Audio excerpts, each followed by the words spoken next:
이진수 후보자 질의하겠습니다. 방송법 제4조와 제105조 알고 계십니까? 말씀해 주십시오. 네. 제4조는 누구든지 방송 편성에 관하여 이 법 또는 다른 법률에 의하지 아니하고는 어떠한 규제나 간섭도 할 수 없다. 제105조 제4조를 위반하여 방송 편성에 규제나 간섭을 한 자는 2년 이하의 징역 또는 3천만 원 이하의 벌금에 처한다. 후보자 지명되고 나서 첫 일성이 뭐였습니까? 국회에서 이 땡땡들이 승인 안 해주면 바이든은 쪽팔려서 어쩌나 같은 보도는 최소한의 보도 준칙도 무시한 것, 보도하지 않는 것이 기본이라며 보도에 개입부터 하지 않았습니까? 저는 그것을 개입이라고 생각하지 않습니다. 그러면 개입이 아니면 무엇입니까? 본인의 의견, 개인 의견입니까? 의견 제시입니다. 서면 답변에서 방송을 장악할 생각도 없고 장악할 수도 없다고 하셨었죠? 그런데 그렇습니다. 왜 지난해 2월에 SNS 게시글 올리신 걸 보면 좌파는 무섭다. 한상혁 전 방통위원장과 권태성 박문진 이사장이 좌파 MBC를 지켜내는 미션을 완성할 것이다. 라고 직접 글을 올리셨어요. 이제 방통위원장이 혹시 되시면 본인이 이 전선에 직접 나서겠다는 뜻 아닙니까? 그런 뜻이 아니고 법과 절차에 따라서 진행하겠습니다. 아니면 눈 가리고 아웅도 정도껏 하셔야지. 이미 명명백백하게 다 드러난 거 아닙니까? KBS는 사장을 갈아치우고 YTN은 팔아 넘기고 이제 MBC까지 장악하겠다는 속셈이 아닙니까? 손바닥으로 하늘을 가린다고 가려집니까? 도이치모터스 주가 조작 공범이 VIP한테 임성근 규명을 요청했다는 보도가 가짜 뉴스입니까? 아직까지 사실이 드러나지 않았고 재판 중이기 때문에 제가 말씀드리는 것은 적절하지 않다고 봅니다. 비슷한데 임성근 전 사당장을 구하기 위한 수사 외압 의혹 보도가 가짜 뉴스입니까? 김건희 여사 도이치 주가 조작 사건 개입 의혹 가짜 뉴스입니까? 일례로 이런 많은 뉴스들이 김건희 여사만 소환이 되면 그에 관련된 의혹만 제시하면 전방위로 법정 제재가 들어왔습니다. 아까 어제 제가 말씀드렸었는데 방심위와 선방심위에서 내린 방송사들에 대한 법정 제재 다 연전연패라고 제가 말씀드렸습니다. 확인하셨습니까? 예, 어제 보여주신 거 잘 봤습니다. 예, 이런 막가파식 심의에는 아무 말도 못하면서 공정과 중립을 외치는 게 오히려 어불성설이 아닙니까? 방심위만으로도 정권 비판 보도를 막을 수가 없으니 아예 갈아치우겠다는 뜻으로밖에 보이지 않습니다. 이렇게 편향성을 아주 대놓고 드러내던 이진수 후보자를 방통위원장으로 내려 꽂은 것 자체가 MBC 장악을 위한 역할을 부여한 것으로 보입니다. 이미 첫 일성부터 방송법을 위반하고 있는 후보자가 끝까지 언론 탄압, 방송 장악에 부역할 경우에 그에 합당한 법적 처벌이 뒤따를 것임을 경고합니다. 그리고 아까 의원님들 질의 답변에서 방송은 국민의 자산이라고 하셨습니다. 좋은 말씀입니다. 근데 그런 분이 법인카드를 사적으로 운영하는 의혹에 대해서 검증한다고 하니까 개인정보를 운운하셨는데 이게 말이 됩니까?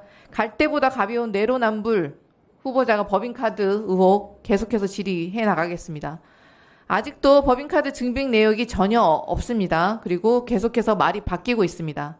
아니면 모든 의혹에 대해서 근거는 없이 사실이 아니다. 앵무새처럼 반복만 하시고 계시는데 2017년 분석된 인사청문회와 낙마의 정치학이라는 보고서 내용에서 청문회를 거친 공직 후보 사례를 전수조사한 결과 낙마 사유 1순위는 부동산 투기가 가장 많았고 그다음에 금전적인 부당이득, 거짓말 위증, 탈세, 가치 순이었습니다.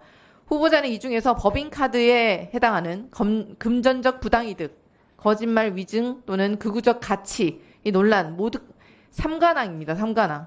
천성관 전 검찰총장 후보자 2009년 그리고 김태호 국무총리 후보자 정성근 문화체육관광부 장관 후보자도 모두 거짓말 위증 걸리셔서 낙마했습니다. 이분 명심하셔야 할 것이고요. 어제 제가 질의했을 때 특급 호텔에서 사용했던 법인카드 내용 모두 식사라고 말씀하셨습니다.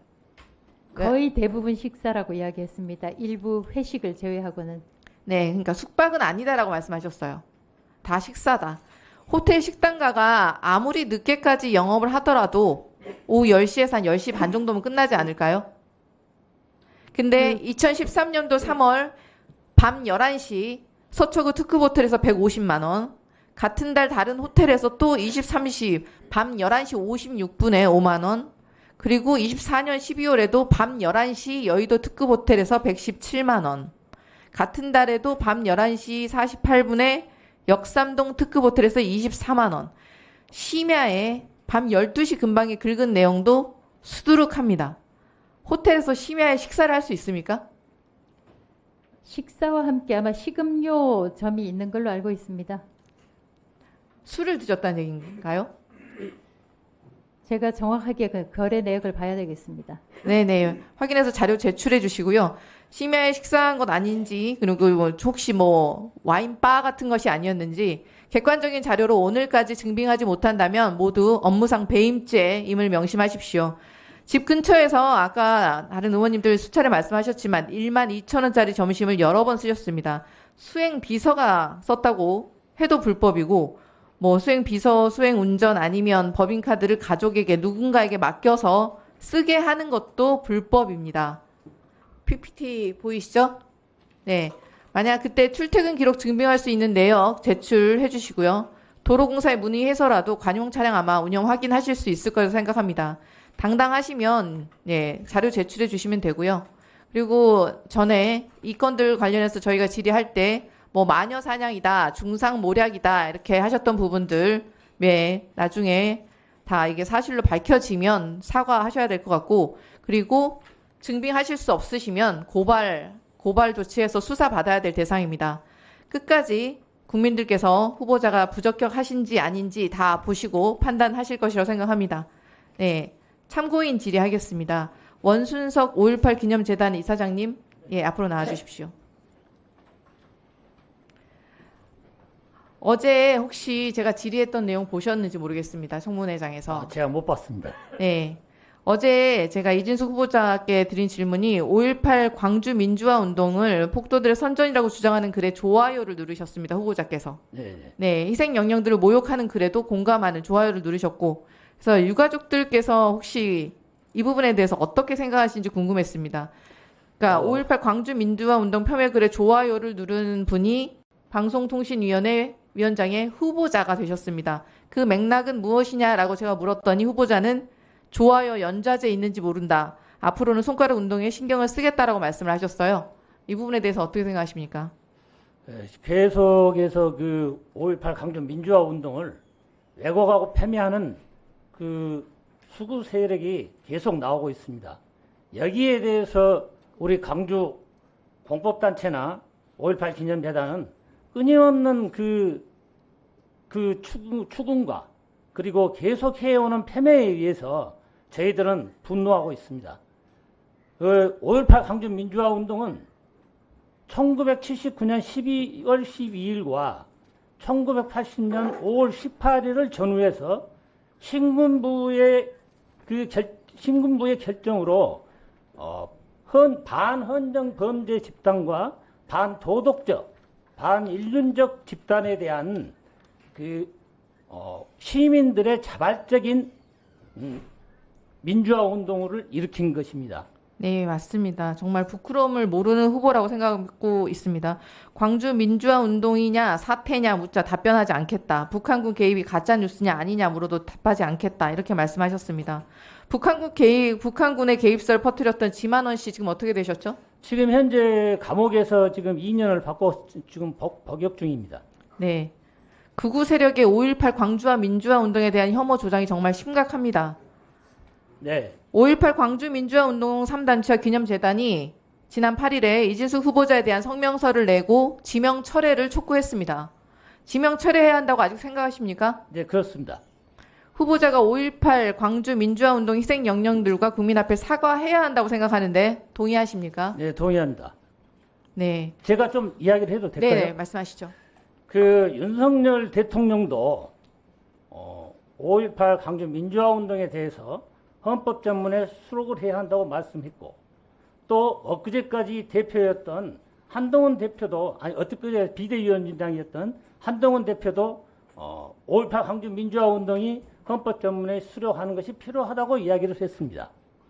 그런데도 끊임없이 장차관 정부 고위공직자 추천에 이렇게까지 5.18을 왜곡하고 폄훼하는 이러한 그 자들을 고위공직자로 해서 추천을 하게 된 이유를 저는 모르겠습니다. 우리가 반도덕적이고 반국민적인 이런 자들을 어떻게 그 장차관이나 최고위직에 정부 고위직에 추천할 수가 있습니까? 우리 그 5.18 기념재단은 앞으로 5.18 민주화운동과 민주화운동을 왜곡하고 폄훼하는 이러한 자들을 끝까지 추적해서 저희들이 거기에 응분한 그 대가를 치를 수 있도록 노력하겠습니다. 그리고 이 자리를 빌어서 제가 윤석열 대통령에게 요구하겠습니다. 윤석열 대통령이 5.18 민주화운동을 헌법 전문에 수록하겠다는 약속을 조만간 조속히 이것을 실시해 줄 것을 요구합니다. 네, 수고하셨습니다.